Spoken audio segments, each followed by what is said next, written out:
Hello, I'm Adam Smith. I'm the Programme Director for Dementia Researcher, and I'm delighted to be recording at the 2023 Alzheimer Europe Conference, which this year comes to you from Helsinki.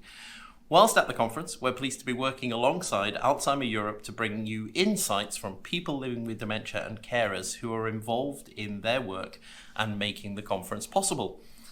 In these 4 shows, we're going to talk about the work of the European Working Group of People with Dementia and its new sister, the European Dementia Carers Working Group. We'll also be talking about their experiences of presenting, the work that went into planning the event, and why this is important. And today I'm joined by Chris Roberts and Pia Knudsen. Chris is from Wales in the United Kingdom. He's the chair of the European Working Group of People with Dementia. Chris was diagnosed with early onset mixed dementia, vascular and Alzheimer's in 2012. In his early 50s. He's an honorary lecturer and honorary fellow at Bangor University, and he's also the co-founder of the 3 Nations Dementia Working Group and contributes to several different expert working groups. Pia is from Aarhus in Denmark. She's 59 years old and has a son and a daughter. She is educated as a visual artist, a designer and teacher, and was diagnosed with Alzheimer's dementia in 2020 and is a member of the European Working Group for People with Dementia. Additionally, she's been involved in speaking at the Parliament in Denmark as an ambassador of dementia and in public media activities, and has participated in lectures with the Danish Alzheimer's Association. Phew! Hello, welcome. Hi. Thank you so much both for joining us. I think it's having an audience today that's threw me off. I'm usually quite on script, I promise. Fun fact. I think you did it good. You're telling you're too generous. Fun fact, the creator of Moomins, Tove Jansson, was born in Helsinki. Did you know that, Chris? I did, because I saw the Moomins display in the foyer. Have you ever read any of the Moomins stories? Absolutely not. Because they're a little bit dreamlike. I remember reading it to my daughter, and they're My children are all too old. It was Teletubbies. No, it's really old though, isn't it? The Is it? Moomins, yeah, they were around in the... When were they first written? Do you know? No. I think in the 70s. In the 70s, yeah. Oh. There you go. So that's our first fun fact of we're going to have more fun facts as these stories go on across the week. So before I start, those who don't know, let me introduce Alzheimer Europe. This wonderful organisation acts as an umbrella for bringing together and representing 41 different Alzheimer's associations from 37 different countries. So I guess that means there's at least 4 that have got more than one. And their mission is to make dementia a European priority and to change perceptions, policy and practice in order to improve the lives of people living with dementia. And by extension is their work with these European working groups that Pia and Chris are both involved in. We mentioned during the introduction that there are 2 groups that Alzheimer Europe hosts. Chris, why don't I come to you first and you can tell us, can you briefly introduce the European, I'm going to call it EWGPWD. Yeah. European Working Group of People with Dementia. Once you've done the whole thing, then you just say EWG. EWG. Or European like Working that. Group. Okay, Yeah, so we're it going to gets carry rid that of all on through. yeah, because we know what it's about. They celebrated their 10-year anniversary last year, so this year makes it 11 years. And they were formed in 2012. The first place they went to, I think, was Glasgow, where they did the 2014 declaration. A couple of members have passed, we all do, but there's quite a few still out there. We serve 2 terms if we want to, or if we are able to. And then if you become chair, you stand the chance of getting voted in again, which happened to me. So I was just about to say, because it feels like more than 2 years you've been involved in this group. Yeah. It has 2 vice chairs, and we try and keep a gender balance as well. So if we don't reach a gender balance, then we'll get in touch with all the associations and organisations you just spoke about, and see if they can nominate someone else as well. So that's the way you might get 2 or 3 people from one organisation. But it's all the societies and all the associations from the different countries that nominate someone, that put someone forward. So practically, though, when you have a meeting, what's on the agenda? What is it you're talking about? It could be anything from, we've wrote papers, we've wrote booklets, we do research projects, so it could be absolutely anything. We've got two amazing facilitators, Anna and Diane, and just recently we now have Daphne and Soraya, and they organise everything. They do everything for us, and we just give them our opinions, our advice, our expertise. So it really but we're is only experts by advisory. experience in our own time, in our own illness. So that's why you need more than one person to be a spokesman. And from all those And different different countries, because it's treated so different in other countries. Brilliant. And Pia, I believe you're new to the group. Could you tell us why you decided to join and why you think this is important? Well, I didn't know there was this group, but I work with the Danish Alzheimer's Association, and they nominated me. And I was asked. Did they tell you? Asked to join. Yeah, they did. Otherwise, I wouldn't be here today. I'd still be at home. Yes, they asked me if I would like to join the group, and I believe that the more the merrier, and the more knowledge I get from other countries and we get from each other, the more we work together, the more we get to know each other, the better. As I said in my speech, the louder the roar will be. Is this because you must have your own kind of ideas and your own things that you're particularly passionate about, either generally in living with dementia or specific issues in your country? Does it provide a platform as well for you to kind of try and talk about your own, the things that bother you?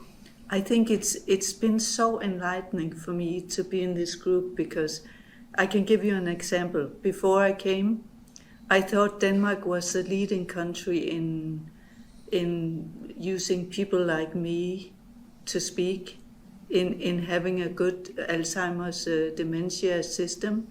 And I met these people from other countries, and a lot of it showed me that it can be much better. And in many countries it is. And get good ideas from that I can bring home with me. It's really a good thing. I didn't think of that. I mean, you must be the same for you as well, Chris. Yeah, I mean, you go away and absolutely. you kind of realise you haven't got that benchmark, have you? I kind of liken this. I remember when my daughter went to school, I could never quite knew if she was doing good at school or not until you chatted to other parents. There's no such thing as bad or good. There's no such thing as bad or good, especially with dementia. You just do what you can. Yeah. And we're a group, and we quickly, because we've got very similar problems and maybe different illnesses, but similar problems, that we bond quite quickly, don't we? Because we understand each other. And we all bring our own expertise into that, and it's really good. Peer support at its best. It really is. We share, we talk, and we can usually solve each other's problems, can't we, in deficits. And it's great that you both come forward and give up your time. Chris, I gather this is the first, because obviously we're at the conference, we're here in Helsinki for a particular reason, and I gather this is the first time that the working group's had its own plenary session at the conference. What's covered in that plenary session, and why was that important? Members have spoken in plenary sessions before, so there is a difference, but the European Working Group usually has a symposium, not plenary. And it's usually at lunchtime, and it's always packed. It does really well. It's got a good history, and they decided that we deserve a plenary, and yes, we do. Simple as that. And there's no way we're not going to do plenary now.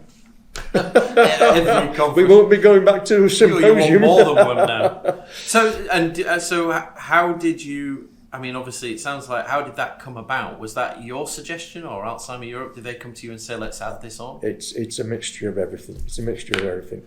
But mostly down to Jean, really, the CEO. And did you have... And feedback from delegates as well. And did you have control over the programme? Absolutely. Did you set that? We always do. throughout the years, the European Working Group organises its own session with help, and we help each other as well. But everyone writes their own speeches. We organise it between us. There's not one person in charge. Even though I'm chair, I'm just there to knock the glass and give people a turn to talk. So, talk us through that. Can you just talk us through how you went about organising this? So, Jean comes and says, "Hey, we should have a plenary on this." What happens next? What goes into planning? The same as the symposiums we used to have. We usually try and do something to do with the theme of the conference. Not always, but most of the time. And you can explain as well, here. So this year's theme is new. We should add the new opportunities in dementia care policy and research, isn't it? So it's kind of this new horizons, I guess, topic. But this time, to be fair, I just led you along. I led you down the wrong path. Then usually we do something to do with the title. This time, because it's our first plenary. I'm not sorry confusing you now, as well as myself. We decided to showcase the European Working Group a bit and our own personal stories, and everyone mentioned something in their story about the European Working Group. So who are the speakers at this plenary then? Is it all members of European Working Group? Have you I take invited it you didn't see it then? Oh, you didn't see it? I did, but I'm not here to I saw it, but I'm asking you because you're the one serving it. Okay, I can tell you. Yes. We were 4 members from 4 different countries. Yes. Speaking, and it was set up like this: that we were at a meeting, or we got an email or something, and asked the group, "Does anybody want to make the speech?" And so we said yes. So it's voluntarily, but we get the ideas of what we can do from the group. So you did anybody, was there some arm twisting involved there? No, absolutely. Did everybody say who's going to volunteer first and then nobody did? Absolutely not. We always get more than we need. In the past, we've actually had everyone on stage and did 5 minutes each. Everybody, but it's not always possible to do that. So no one has their arm twisted. We have more than enough. In fact, 2 people stepped back and allowed other people to speak because they've spoken before. Is this a small supportive group? I mean, did you all know what you were going to talk about in advance? Did you all test this out with each other and work it through the programme? We all went home, we all wrote, they all wrote the speeches, I didn't. I just chaired the event. You all went home and wrote speeches, didn't you? And then we shared it with each other and commented, got comments from the other viewers. Yeah. And then we went home again, and then we spoke, we wrote the speech again. So we read it many times.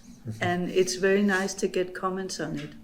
Also because, I don't know if you know, but we made a movie with these Balaclavas. Balaclavas. I'm quite nice, so it's not me that can't pronounce it. Yeah. And somebody in the group objected to that because they come from countries where this shows war and criminality. Mm-hmm. So it's I learned something in that process.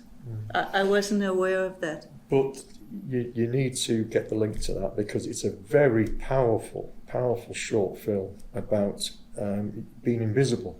Yes. And that's the balaclavas. But it's just at this moment, it's with what's going on in the world. Yeah, it's got bad connotations with that particular look, hasn't it? But I did see the plenary. I thought it was excellent. And for anybody who's watching this at home afterwards who hasn't been attending the conference, if you look on X or on social media and look at hashtag 33AEC, I think there's lots of little clips out there that people have already recorded and comments and quotes and things like that. Because the stars of the show were Pia, Vera from Czech Republic, Nigel from Wales, UK, and Kevin from Ireland. They were the stars. They've all got totally different diagnoses, different ages. and different parts of the world. I thought you did amazingly well to hold it together. I think they were so emotionally charged that it's quite easy to... But I was thinking, even though we have different dementias, our speeches were more or less about the same thing, just in different ways. Yeah. That's nice.